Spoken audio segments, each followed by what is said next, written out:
తన పన్నుల విధింపు అధికారాన్ని కట్టడి చేస్తూ అమెరికా సుప్రీంకోర్టు ఇచ్చిన తీర్పుపై అధ్యక్షుడు డొనాల్డ్ ట్రంప్ అగ్గి మీద గుగ్గిలమవుతున్నారు. శ్వేతసౌధంలో ఏర్పాటు చేసిన విలేకరుల సమావేశంలో ఆయన న్యాయ వ్యవస్థపై ధ్వజమెత్తారు. ఈ తీర్పు దేశానికి తీరని అవమానమని, కొందరు న్యాయమూర్తులకు దేశం కోసం సరైన నిర్ణయం తీసుకునే ధైర్యం లేదని విమర్శించారు. అంతటితో ఆగకుండా ఈ తీర్పు వెనుక విదేశీ ప్రయోజనాలు ఉన్నాయని, న్యాయమూర్తులు బయట వ్యక్తుల ప్రభావానికి లోనయ్యారని సంచలన ఆరోపణలు చేశారు. సుప్రీంకోర్టు తీర్పు తనను ఆపలేదని ట్రంప్ స్పష్టం చేశారు. పాత చట్టం IEEPA కింద వేసిన పన్నులను కోర్టు కొట్టివేస్తే తక్షణమే సెక్షన్ 122 కింద 10% గ్లోబల్ టారిఫ్ విధిస్తూ ఎగ్జిక్యూటివ్ ఆర్డర్పై సంతకం చేశారు. నేను ఎంత పన్ను వేయాలనుకుంటే అంత వేస్తాను. పాత చట్టాల కంటే ఇప్పుడు మా దగ్గర ఉన్నవి చాలా శక్తివంతమైనవి.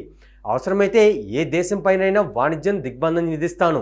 ఇతర దేశాల వాణిజ్యాన్ని దెబ్బతీసే అధికారం నాకుంది అంటూ ఆయన తన దూకుడును ప్రదర్శించారు. సుంకాల విధింపు వల్ల అమెరికాలో పరిశ్రమలు కలకల్లాడుతున్నాయని ట్రంప్ చెప్పుకొచ్చారు.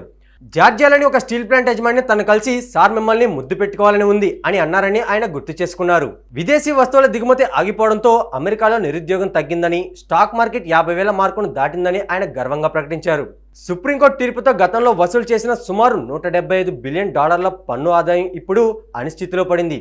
ఆ డబ్బును వెనక్కి ఇవ్వాల్సి ఉంటుందా అన్న ప్రశ్నకు కోర్టు ఆ విషయం గురించి చర్చించలేదు. దీనిపై మరో 5 ఏళ్ల పాటు కోర్టులో పోరాటం సాగుతుంది అని ట్రంప్ దాటివేశారు.